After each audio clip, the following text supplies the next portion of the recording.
Choco Mocho Flying Titans hindi hinayaang magantihan sila ng Petrogas Angels at tinapos ang laban in a come from behind win. Signal HD Spikers hinadlangan ng F2 Logistics Cargo Movers na magkaroon pa ng chance na makapasok sa semi-final round. Pero bago natin pag-usapan ang lahat ng yan, please consider subscribing to my channel and hit the notification bell to be notified whenever I post a new video. Nang magbanggaan ang Choco Mocho and Petrogas sa unang set pa lang ay nagpasabog kaagad itong si Cherry Bomb CC Rondina.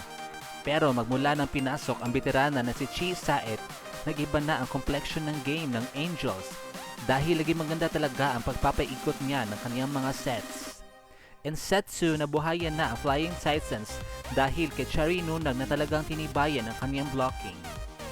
Habang sa latter part naman nagdikdikan ng malala ang dalawang kupunan, pero mas ginusto ng Choco Mocho na maitabla ang laban, kaya kinuha nila ang second set dahil sa baon na palo ni Hurricane Cat Tolentino. In set 3, nagtuloy-tuloy na ang momentum ng Flying Titans dahil sa pagsani-pwersa ng CC Cat Tandem na parehong mga buhatera.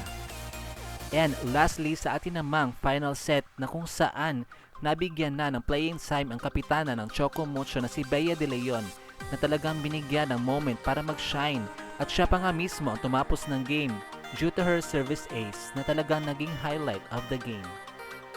Kaya nakamit nila ang Big W in 4 sets coming from behind 25-18, 23-25, 15-25, and 16-25.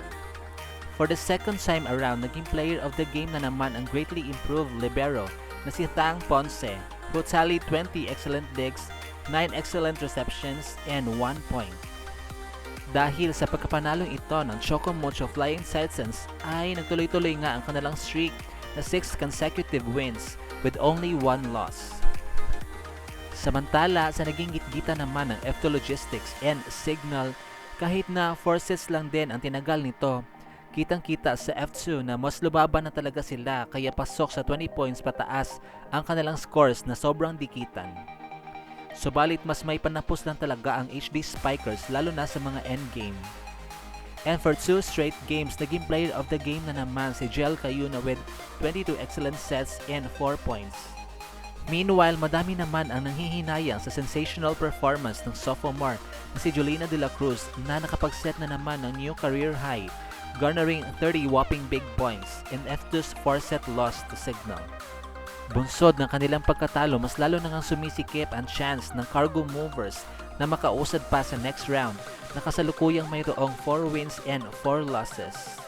At dito na nga po nagtatapos ang ating video. Thank you so much for watching. Huwag niyo po kalimutang mag-subscribe sa aking channel to be in the know about the latest snippets regarding Premier Volleyball League. Bye!